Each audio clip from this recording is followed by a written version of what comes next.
Okay, great. Well, thank you so much for the opportunity to be a part of this conference. And I'd really like to start just by thanking Max and Binta for putting together such a rich program.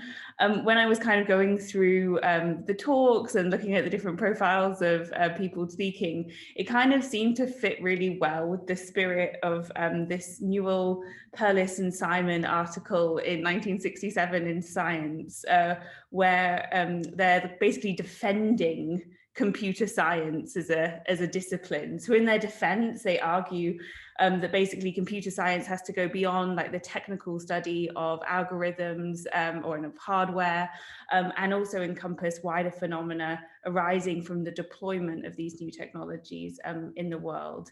And they also suggest that this endeavor is best done interdisciplinary. So as they put it, sorry, the 1967 kind of copy of this article did not come out so well on the Science website. But this kind of fuzzy bit here says, you know, computer scientists will often join hands with colleagues from other disciplines in a common endeavor. Mostly computer scientists will study living computers with the same passion that others have studied plants, stars, glaciers, dyestuffs, and magnetism, and with the same confidence that intelligent, persistent curiosity will yield interesting and perhaps useful knowledge. So I guess just to kind of round off the introduction, I'm really excited to learn some interesting and perhaps useful knowledge from others at this conference. And just again, to kind of put in context my aim in my talk today, I'm a labour economist. I've been studying the impact of certain new technologies on the labour market and the associated policy challenges that arise from that. And so what I'd like to do over the next 30, 40 minutes is to really set the scene for some of the technical talks that will follow later this afternoon. So really asking, what is it that we know about the role of technological change, including automation, including people analytics, on the like how are these affecting the labour market at the moment and labour market inequality, and what forms of new types of research does this call for? Now, before getting there, so one of the things that in that computer science, what is computer science article, they kind of are as well saying that what we need to be thinking about is what the world looks like from the point of view of a computer, and then also what are kind of computers and like automation actually doing to the world. So I just wanted to actually start with a couple of really quick comments on how machine learning and greater digitalization are actually changing the research production function deployed by economists, and why I think this is actually something which we need to think kind of more carefully about as academic researchers. Now, new data sources and new methods, including machine learning, are vastly reducing the time span between events occurring and research actually being done. So we now basically have kind of over the COVID crisis, for example, real-time research. So just to illustrate this, on the x-axis, we've just got time since a particular event, either being the start of the COVID pandemic, which is Q1 of 2020, or the start of the Great Recession, which was Q2 of 2007. And what this does is this shows you the number of working papers of one of the kind of particularly popular European economic repositories. The same thing happens if you look at NBER, which is an American kind of repository of working papers. And what you can see is that within weeks of the pandemic occurring, empirical research, often on the labour market effects of the pandemic, on economic activity, on health outcomes, was being done in vast quantities. Whereas like this, you really actually don't see any movement at all for quite a long time when you're looking at the impact of the financial crisis. Now, of course, there are other things going on here. It's not just about kind of data and machine learning. Like the pandemic had a kind of very defined start date. It affected everyone, but nonetheless, kind of in the past, it seems pretty plausible that greater reliance on slower survey data, less access to private sector data, kind of, it really did hold back this kind of real-time research. The other way that machine learning is kind of having a material impact on the types of research which are being done is, it's providing kind of potentially at least different types of data to complement those from traditional sources. So one of my big projects that I mentioned at the beginning has been how it's been basically thinking about how we can harness job vacancy text and different types of non-traditional data sources in order to provide kind of timely information, not just on the number of jobs, not just on their wages, but kind of on more detailed measures of job quality, for example. And, so machine learning and, natural language processing is all allowing economists or empirical researchers to make use of a wider range of unstructured data, alleviating a lot of measurement issues that have existed before. So something which I think I will return to a little bit later on in this talk is that a lot of the changes that are occurring in the labour market are not showing up in the way that they should in traditional labour market survey statistics, because the kinds of questions that are being asked actually just aren't particularly well designed to capture, for example, the rise of flexible scheduling or different types of automation of hiring or of the different parts of the management process. All of these things are like, we know, for example, that flexible scheduling and certain aspects of kind of gig economy type work are systematically under-recorded in surveys around the world. Whereas if we start kind of instead harnessing more of these unusual non-traditional sources, it can start to show, at least like complement or shine like new light on actually what's happening right now. But of course, why I wanted to bring this up in this talk because I feel that often the discussion around equality of access to some of these new forms of data and some of these new techniques, that there is inequality of access amongst different researchers, and also the kind of discussion around novel ethical considerations that arise in the context of real-time research. Also, I don't think there's really a very developed conversation around that yet. So this graph here shows you, so in response to the pandemic, the Economic Observatory and the European Economics Association launched a registry where researchers around the world could register their COVID projects, including what types of data they were using. And what you can see is that, almost a third of these studies on COVID harness private sector data. And this, can turn, access to this is not going to be spread equally. And also the role of more private actors in the research process raises, I think, other questions around like the various types of contracts or the nature of inquiry that occurs, because as in a very different context, but Max is raising about often companies are facing a no negative PR type constraint there. So I think that not necessarily for this conference, but I think something which does the conversation does need to move forward on quickly is what kind of safeguards, what kind of training, what kind of additional institutions do we need put in place given this rise of real-time research, often using non-traditional private data, and also with different types of kind of peer review and potential replicability considerations.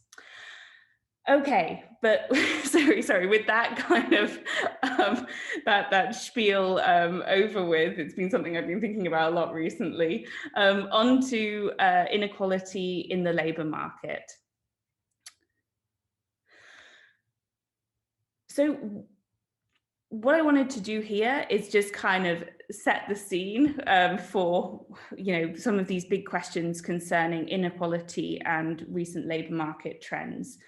Now, one of the salient trends accompanying higher wage inequality over the last 4 decades in industrialized economies around the world is, in addition to this higher wage inequality, we see the sustained fall in real wages of less educated workers. Now, these graphs here are taken from David Autor's lecture on work of the past, work of the future, and they show the trends in the United States since the early 1960s.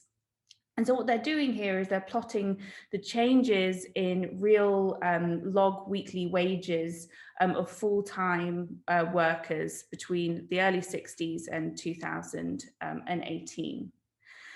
And you can, I mean, this panel A showing the trends for men, every time I look at this graph, my jaw just drops, okay? So specifically, this red line here shows you the trends for those without a high school degree, men without a high school degree in the US. But what you can see is that changes in inequality over this period, there are kind of like 3 different phases. So in this kind of first 10-year period, we have that kind of real wages were growing across the distribution for all education groups. We then have this stagnation occurring in the 70s. And then since the 80s, we've just seen this really quite dramatic spanning out, both for men and for women. And so if you look at amongst high school dropouts, real-time weekly earnings for men were around 20 log points lower in the 90s than they were in the 80s. I mean, that's just, this is just huge. Underlying these changes, there's also a polarization occurring in terms of the occupational structure. So this graph is also taken from Autor's lecture. And so here what we have is we've split between non-college workers without a college degree and workers with a college degree, and have looked at changes in employment share amongst low skill, medium skill and high skill jobs. And so what you can see is that this kind of polarization, which has occurred within non-college and college educated workers in terms of the growth of employment in low skill and high skilled jobs dominating that of medium skilled jobs. But actually the way that these things have kind of the loss of the mid-skilled jobs has occurred differently for these different education groups. So whilst you have that for college education groups, more of these middle skilled jobs being, if you like, kind of pushed in, people who would have previously been employed there, a higher share of those kind of going into these high skilled jobs. Here we have that mid-skilled jobs amongst the non-college are kind of disproportionately kind of going towards the low skilled ends. And so within economics, I'm not going to go into a huge amount of detail with this, given the kind of interdisciplinary nature of the conference. But there's been a lot of theoretical work and empirical work in terms of trying to put some structure on these changes, which is typically done in a task-based framework, and thinking about the fact that kind of in these middle skilled jobs, there's often a higher share of routine tasks which are more easily automatable. Okay, so and that's why you get this like hollowing out of the employment distribution. Now, is this me? And this is often led to like a lot of the, if you like, discourse in economics in this area, really being focused on the extent to which we're going to end up with technological unemployment, or people like completely losing their jobs. So the fact that with these middle skilled tasks, they can be increasingly potentially be automated by machines, this is going to create a displacement effect hitting employment and of the affected workers. On the other hand, however, economists also are going to be putting kind of noting the fact that counteracting this potential displacement effect, you've got that automation might be kind of leading to kind of lower labor costs, creating a productivity effect, because as the cost of producing these kind of automatable tasks declines, you might think the economy will expand and demand for labor in non-automated tasks can rise. Another kind of key channel which has been coming through more recently in terms of as well interacting this kind of direct displacement effect has been work looking at the rise of new goods and the extent to which, you know, with greater automation, we might see whole new forms of economic activity which don't exist now. What I want to raise a kind of attention to, so like there's like often, you know, as I've said, there's like often within economics this, oh, you know, is automation and are robots coming for our jobs? Something where my work has more kind of focused on to a higher degree has been about how is kind of automation, machine learning, people analytics actually changing the nature of jobs. So it's not just about tasks, it's also about the organization of work and the way that different employment functions are kind of carried out in the labor market. So one of the most salient, in addition to kind of rising inequality, which has happened, as I said, kind of across a range of industrialized countries, we've also got big changes in the structure of employment. So what this shows you here is for the UK, changes in employment since the financial crisis up to the pandemic. And so here, what we see is that self-employment has accounted for 47% of employment growth, okay? Well, just up until the eve of the pandemic, okay? And so this is covering both kind of gig economy workers, etc.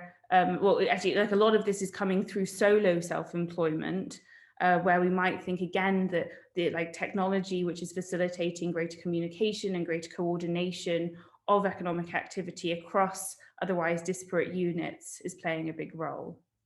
But it's not just about self-employment.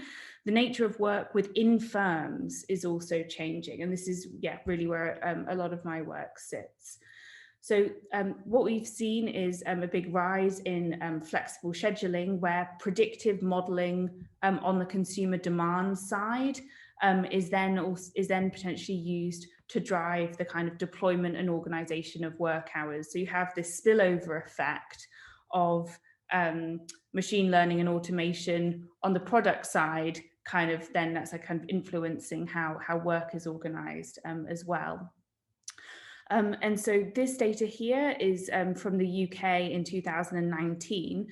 So here what we were doing was analysing the text of job vacancies of like kind of basically you can think about it as like the population of job vacancies in the UK in this year, and just using kind of to be pretty standard NLP techniques in order to extract information about the organization of work and work quality. And so what you can see here is that 30% of vacancies in the UK required some type of flexibility, and the proportion of jobs for which flexible scheduling is apparent has been rising over time, especially amongst non-salaried jobs. So one of the kind of issues with some of the labour market and flexibility type debate is that flexibility can be, flexibility can be a good or a bad thing depending on who has the property right over it. But the fact that at least with the UK data, what you see is that flexible scheduling is growing much faster amongst non-salaried, low-skilled, low-wage jobs, suggests that it's not really kind of a preference. It is more complicated than just certain types of workers having a preference over flexible scheduling. Another point which kind of, again, it goes into this, it relates to how actually is, how is work organized, how are different types of people analytics actually deployed in the labor market in different ways, in low wage and high wage jobs. Here, this relies on some survey data that I was collecting over COVID using some real-time surveys. So there's no machine learning underlying these figures, but it's relevant nonetheless. showing that this point about flexibility and who has control over the deployment of certain forms of technology is very asymmetric at different parts of the different parts of labor market distribution. So amongst low-wage jobs, it's employers who have the control over flexibility of hours, deployment of technologies, whereas in higher wage jobs, employees are much more likely to have the say over when and how they work. So in addition, if you like, to direct automation of tasks, how work is organized, machine learning is also changing the geography of work and what the definition of the local labor market is. So we've seen a rise in online labor platforms, which is kind of different to Uber. So here, like with an online labor platform, it's the case that work is like kind of fully completed online, which means that you potentially have the matching of workers and firms globally. This is often actually used to create training data sets for the training of machine learning models. But again, the fact that we've now got kind of more sophisticated tools for the coordination of disparate economic outputs, economic inputs, is kind of widening these boundaries of what the relevant labour market is when we're thinking about this. In terms of automation of employer functions, so a lot of the evidence, at least within economics, is often kind of related to very particular types of technology, looking at particular case studies of what the impacts of these technologies have been when implemented within the labour market. But there's nothing really very kind of widespread and systematic because of a lot of these missing, because of a lot of issues with missing data. So here, what this graph shows you is, so this is there's a paper in the Quarterly Journal of Economics a couple of years ago about the use of tests and hiring algorithms on the outcomes that different types of workers and applicants receive. So I think some of these things are important because automation, like some of the impacts of greater use of automated technologies in the labour market is actually a priori. You can't even sign the effect of whether this would be good or bad for inequality. So for example, when we do think about the greater use of certain types of automated technologies in hiring, well, the counterfactual that we're working with like right now is a potentially biased human decision maker. So when we're thinking about this, it's quite important. Yeah, so we might be introducing certain types of potentially different bias through the use of automated technologies, but it is kind of important to note that we're not kind of so what's happening at the moment isn't unbiased. And of course, those biases that are kind of happening in the moment in the non-automated in the non-automated labour market are potentially going to be bedded in and feed in to any kind of models that are trained. But what this paper was showing was that actually by using different types of tests and people analytics, so the top line, the vertical line is when these hiring technologies were introduced, and they're using a kind of the fact that different firms were introducing these technologies at different times, so kind of like staggered diff and diff type identification strategy, to show that actually the use of more automated technologies actually improved outcomes over managers, so that they were collecting useful information through special tests, and that information was being used. If managers followed the predictions of that algorithm, that they led to higher to kind of better outcomes. Of course, as Max has already said, the question is better outcomes for whom? And another thing is that a lot of these automated technologies, it's not that it's always what the computer says necessarily gets followed 100% of the time. There is room for a lot of there's typically a lot of room for human discretion about whether to follow the recommendations of that algorithm or not. And again, that kind of introduces biases in other ways. I'm not going to talk much about this, but you know, so it's not so a lot of these kind of predictive algorithms are also affecting, if you like, also have a lot of relevance to the affected workers, not just in terms of how their labour market experiences go, but also in terms of then their relationship with the state.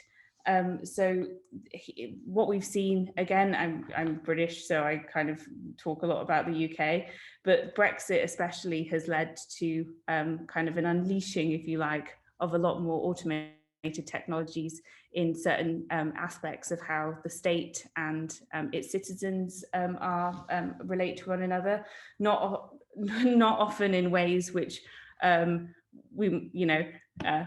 personally think of as a particularly positive step.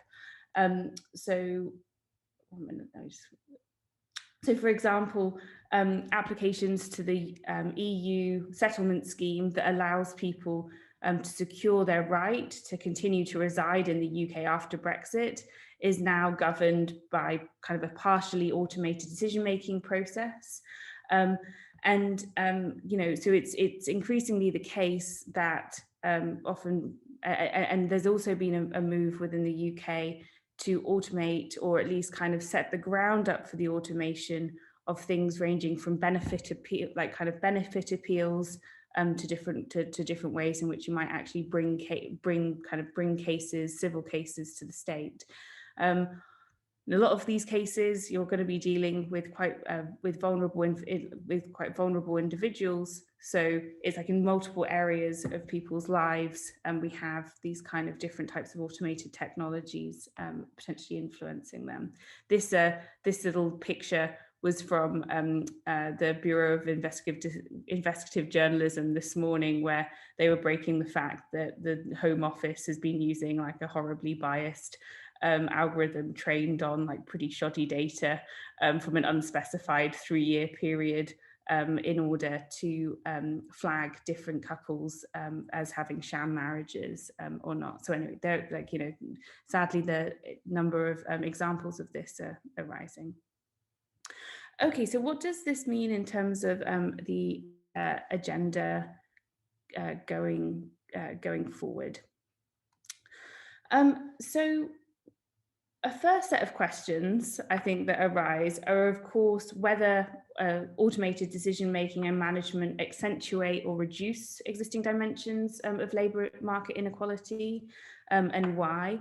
Now, one particular aspect of this that I'm especially interested in is the role of greater personalisation and prediction in the management of pay and promotion, often with a kind of lens on gender inequality. So as I was kind of saying, in the context of the hiring decisions, we might expect some benefits in terms of inequalities to arise from potentially the use of some of these tools, given a counterfactual of biased people. However, even before we get into what types of data and what types of metrics and what types of and what types of what the objective is when these types of technologies get deployed, it's key that it's highly likely that pay, earnings, outcomes are going to be increasingly, those outcomes are of course going to then get increasingly tied to whatever it is that the algorithm is set up to, like what the objective function is. So one thing there's been already, I haven't seen very much empirical work on this, but some theoretical work within law is about how, you know, firms, you know, might start kind of tying their earnings decisions more closely to information on which predictions about which workers are more or less likely to leave or to negotiate. And we already know that there are significant gender differences on this dimension. So one paper that I kind of wanted to highlight in this regard is a recent paper by Biasi and Sarsens, where what they're looking at is not about automated technologies, but they're looking at the introduction of more individualization and flexibility in pay setting in teachers in Wisconsin. And what they basically show that following the reform, that you have some districts which adopted this kind of greater individualization and greater flexibility of pay setting compared to others who kept with a more fixed seniority based pay schedule. And what they're able to show is this shift towards the greater individualization of pay setting led to a statistically significant increase in the gender gap, in the gender wage gap amongst these teachers. So these two graphs just show you the kind of, this is the time to the kind of reform coming in, and how you can see that women's pay starts to decline after the reform, but really it's men's pay which really starts to increase massively. And so depending on, so the way I see a lot of these people analytics technologies, it's about greater individualization, which again is going to potentially accentuate some of these trends. But of course, depending on precisely what is being optimized for in these technologies, we might see quite different, that there's no reason to think that we might not start to see new patterns of inequality emerging, which map onto that particular objective function. Another thing I think is really important to think about when discussing, if you like, the future of work and all of this, is that,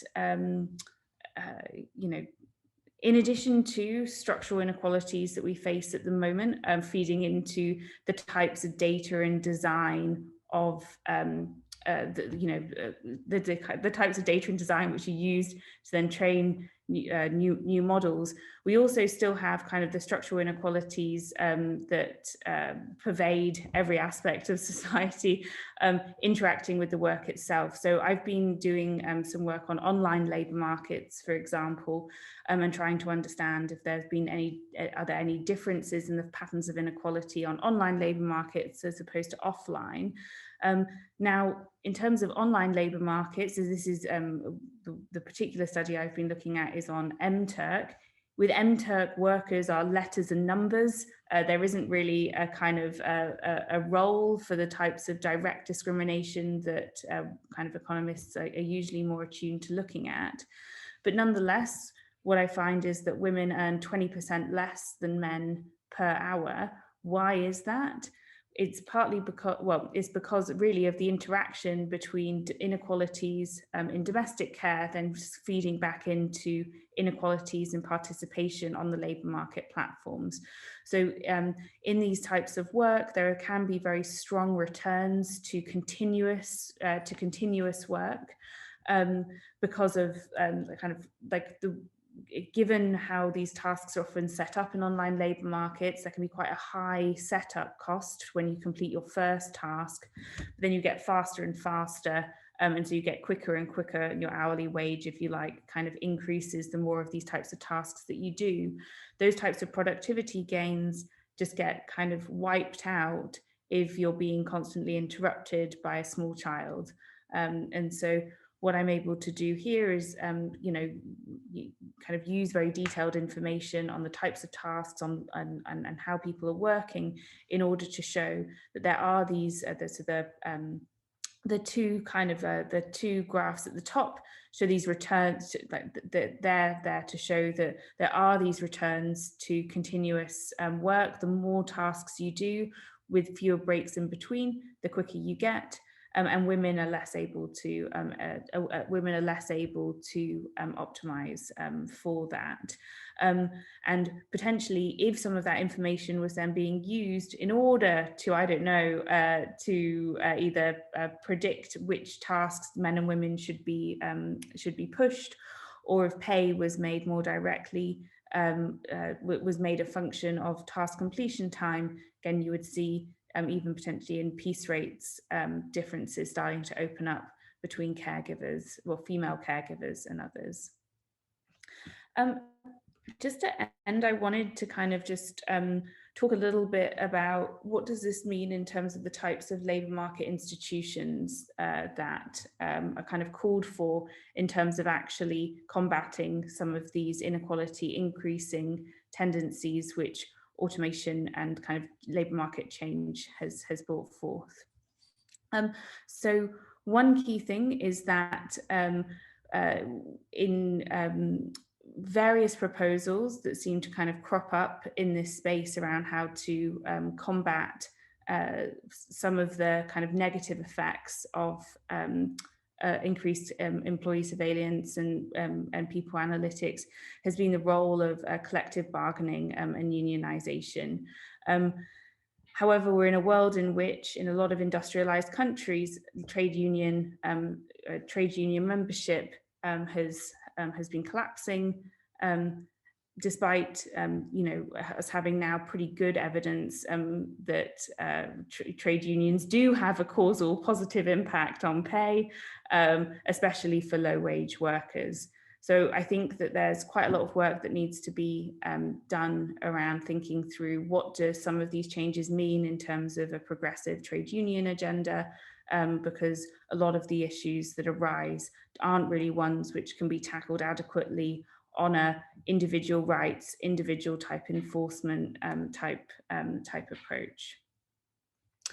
The final point I wanted to make was that another thing which economists have been thinking a lot of, well, should be thinking more about, that is the what do these changes mean in terms of the wider design of the social safety net, social insurance, and taxation. So in many countries, the tax and welfare system continues to rest on an assumption that all of these features are kind of administered by one employer. A lot of the changes which I kind of spoke you through at the beginning are showing that automation is not just about kind of replacing different types of tasks, it's also facilitating changes in the organization of work, potentially more fragmentation across different employers, which again, which really puts a lot of that whole kind of tax and social security apparatus at risk. And this has been particularly apparent during the pandemic. So there have been major coverage gaps for contingent workers and for certain types of kind of gig economy or solo self-employed workers. And so there's this kind of wider question about what model do we want to provide kind of contingent workers or workers affected by automation. The other point that I just kind of briefly wanted to raise in this regard is that the general kind of tax and social security system, the general framework of labor law and different types of, and how we tax labor versus capital, is also going to be incentivizing different types of is going to be incentivizing different types of automation, and the automation and is going to affect what types of technologies actually get created. And so, as Max was saying, there is something we need to think about if like the vast majority of these new kind of potentially like revolutionary technologies is all about maximizing the number of times you click on adverts, or it's about weeding out trade union representatives, or thinking about how low can I make someone's wage before they leave. So there needs to be, I think, kind of a wider kind of appreciation of the interrelatedness of how the tax system incentivizes particular types of economic activity, including the automation, including the development of different types of automation technology. And indeed, in various kind of theoretical frameworks that, for example, Darren Acemoglu and Restrepo, who are two economists at MIT, have kind of been putting forward, given the fact that given the current taxation structures that we're working with, there's a very real possibility of excessive automation leading to actually these technologies both potentially increasing inequality, but with no meaningful productivity impact. So that was a kind of whistle-stop tour of huge range of issues that kind of come up around this issue of automation and the future of work within labour economics. Yeah, really looking forward to hearing more from you and other panelists over the next 2 days.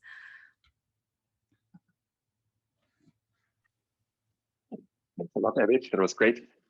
So now we have 10 minutes for discussion, and I would like to open it to the other panelists. And we also have already a question from Martin Weidner in the Q&A. So I would encourage all participants to type your questions in the Q&A box. But first, let's see if there are any questions from the panel. So I just had one quick question.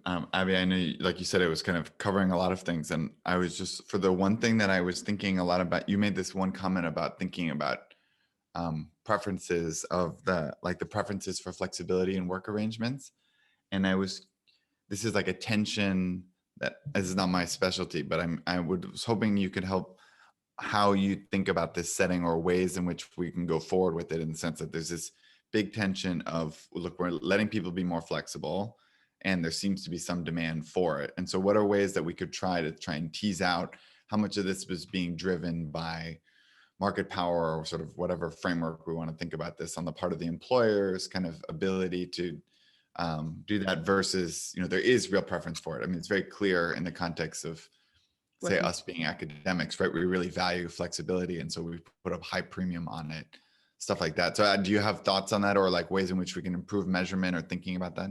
Yeah, absolutely. So I think that kind of this one language of like flexibility is often really unhelpful, and talking more about control is often a kind of more helpful kind of language to think about it. So when we think about the flexibility we have as academics, it's like that we have the control over it.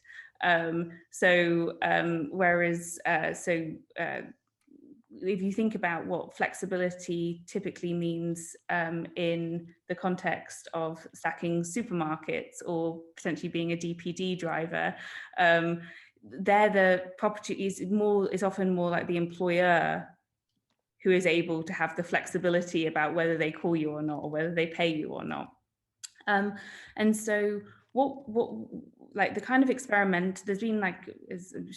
been quite a lot of experimental evidence in economics about the degree to which workers with different characteristics value these different forms of control and flexibility. And unsurprisingly, there aren't many people who like the employer determined control. And there's a lot of heterogeneity in terms of how much people are actually willing to give up in order to have flexible schedules. The other thing I think is quite interesting, especially in the context of the pandemic, is this work I've been doing with like kind of job vacancy text and work arrangements. It suggests that those jobs pre-pandemic with flexible schedules were typically, they were employer controlled in low wage service sector jobs. But there really is probably not enough flexibility of the good type, especially in kind of in higher quality jobs. And so there's kind of a discussion going on at the moment about, so how is it that you kind of yes, you say, how is it you get more of the good flexibility, and also then improve conditions at the bottom in terms of putting limits on, how long do people have to get their note? How long do people need notice for before they get their shifts? Instead of paying people by the hour, maybe if people were paid salaries and had kind of and knew at least how much money they had coming in each month, that as well might do something to alleviate some of the negative side of that, if you like, that kind of risk shifting onto workers.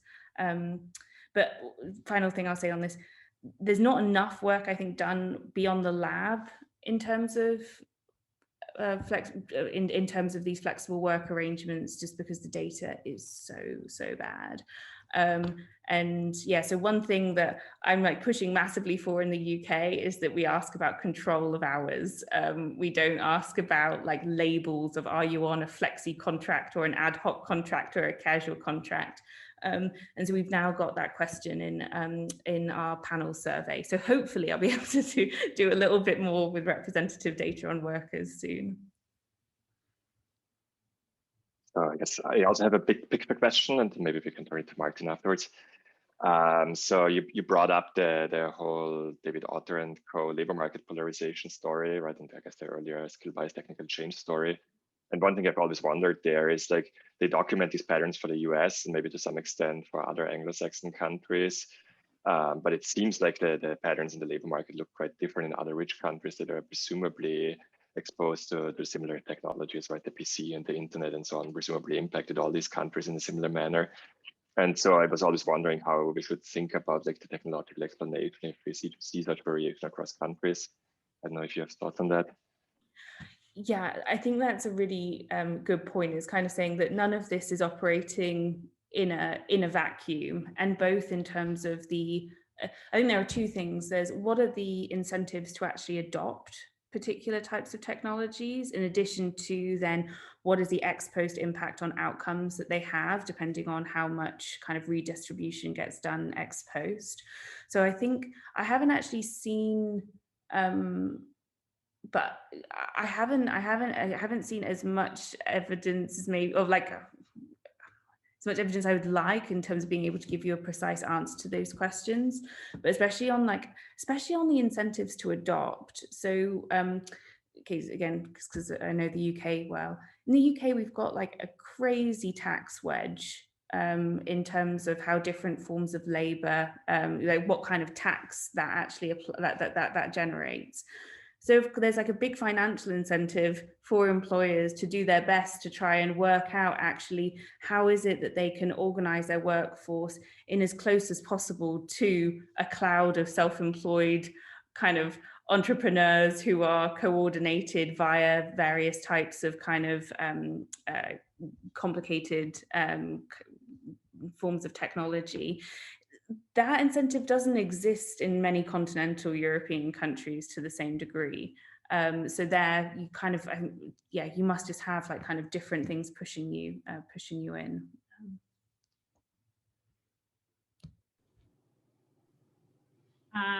Now there's Martin. Can you? Yeah.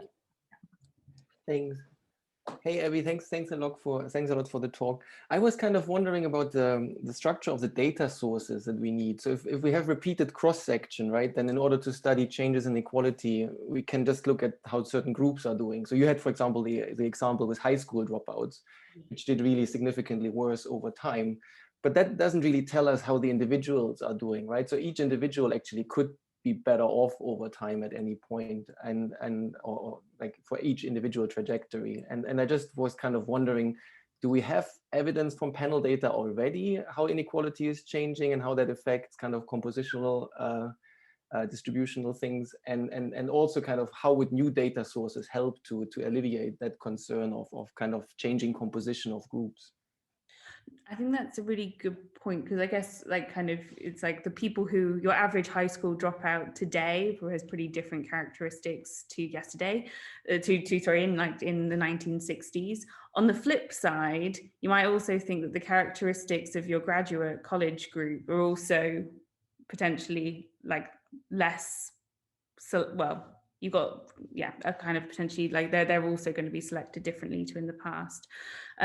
So there is quite a lot of correction. So in that auto paper, which I took those pictures from, there is quite a lot of correction in terms of on observables to kind of look at that over time. In terms of panel data, I don't have the references. I don't have the references to hand right now, but that's a good point, and I can follow up with. I can follow up and make sure that I post some references to answer that question. Thank you. Missing a partial answer might be if you just look at the raw quantiles of the income distribution, right? Like then in a way the selection issue into different education groups drops out, and we see the polarization there and the rise in inequality. Yeah.